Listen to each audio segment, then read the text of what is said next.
मैं धन्यवाद देना चाहूँगी अध्यक्ष जी का कि आपने मुझे कृषि मंत्रालय की अनुदान मांगों पर चर्चा में भाग लेने का अवसर दिया।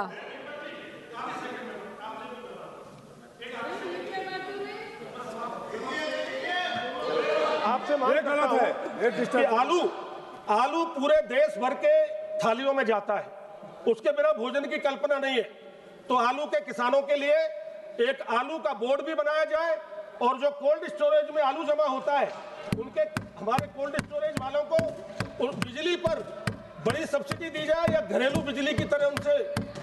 उनको भार दिया जाए और जो उनको भार दिया जाए। और मैं धन्यवाद देना चाहूँगी अध्यक्ष महोदय जी का जिन्होंने मुझे कृषि मंत्रालय की अनुदान मांगों पर चर्चा में भाग लेने का अवसर दिया। भारत एक कृषि प्रधान देश है। हमारे किसान पूरे भारत का पोषण करते हैं, लेकिन दुख और तकलीफ की बात यह है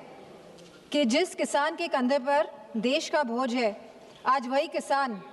आय की अनिश्चितता, कर्ज और बढ़ती लागत से दबा जा रहा है। जो भूमिका बनाई जा रही है पूरे देश के लिए, वो बनाई जा रही है आत्मनिर्भर भारत के लिए। किसान हमारा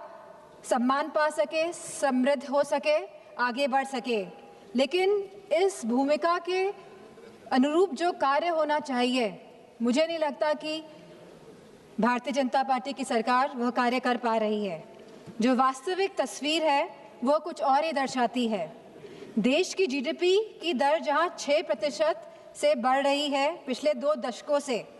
वहीं किसान विकास दर लगभग 4% से संघर्ष कर रहा है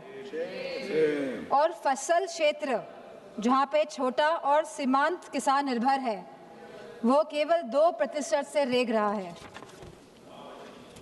जहां सरकार ने वादा किया था कि किसानों की आय दुगनी कर देंगी, तो आज ये वादा आसमान छूने जैसा है।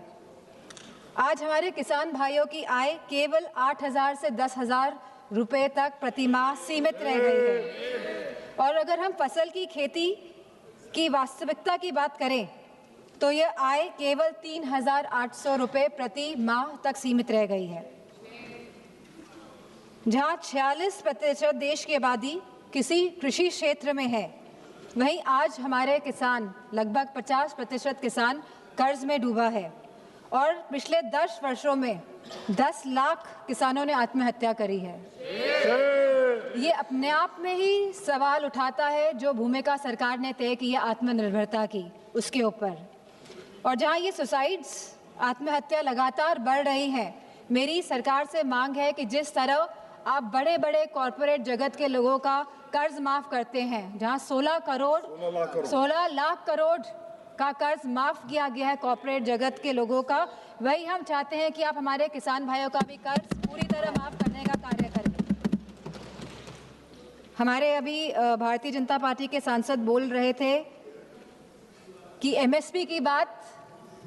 विपक्षी दल क्यों कर रहे हैं, तो ये तो भारतीय जनता पार्टी के घोषणा पत्र में था 2014 के कि आप स्वामीनाथन कमीशन के फॉर्मूले पे एमएसपी तय करेंगे। ये आपका वादा था देश की जनता के साथ, लेकिन आपने उस वादे को भी पूरा नहीं किया। आज हालत ये है कि सरकार एमएसपी तो घोषित करती है 23 फसलों की, लेकिन वास्तविक में जो खरीद करती है वो केवल गेहूं और चावल की करती है,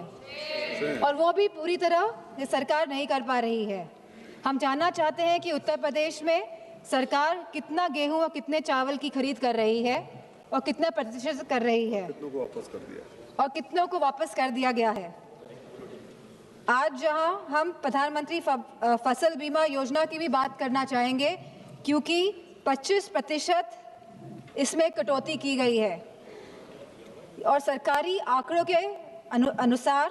2 करोड़ हेक्टेयर फसल क्षेत्र क्षतिग्रस्त हुआ है बाढ़ के कारण, मौसम के कारण, ओलावृष्टि के कारण, सूखा पड़ने के कारण। अगर यह इतना 2 करोड़ हेक्टेयर फसल क्षेत्र का क्षतिग्रस्त हुआ है, अगर किसानों का नुकसान हुआ है, तो आखिरकार सरकार ने लगभग 25% कटौती प्रधानमंत्री फसल बीमा योजना में क्यों करी है, इसका भी हम जवाब चाहते हैं हमारे कृषि मंत्री से। आज जहां आत्मनिर्भरता की बात हो रही है, हम लोग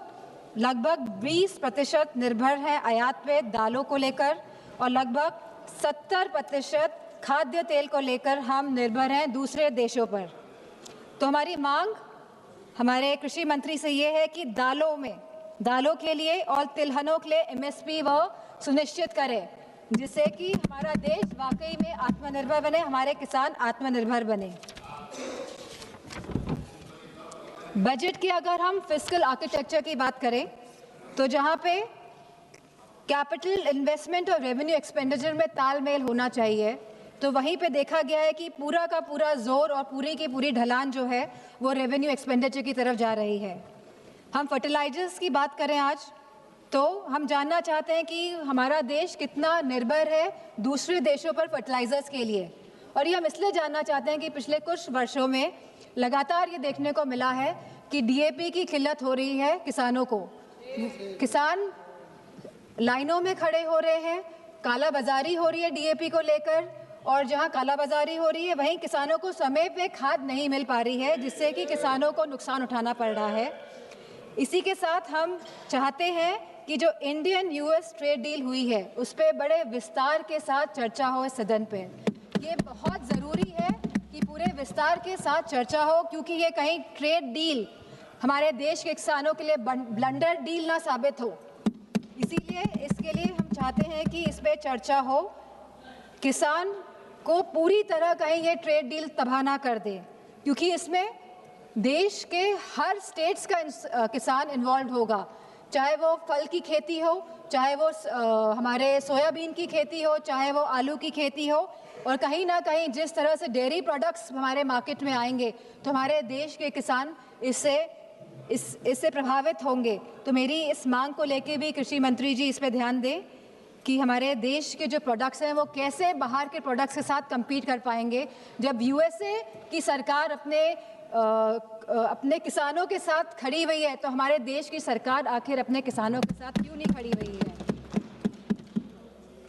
हम जानना चाहते हैं कि उत्तर प्रदेश में भारतीय जनता पार्टी की सरकार ने भंडारण को लेके क्या व्यवस्थाएं करी हैं, ये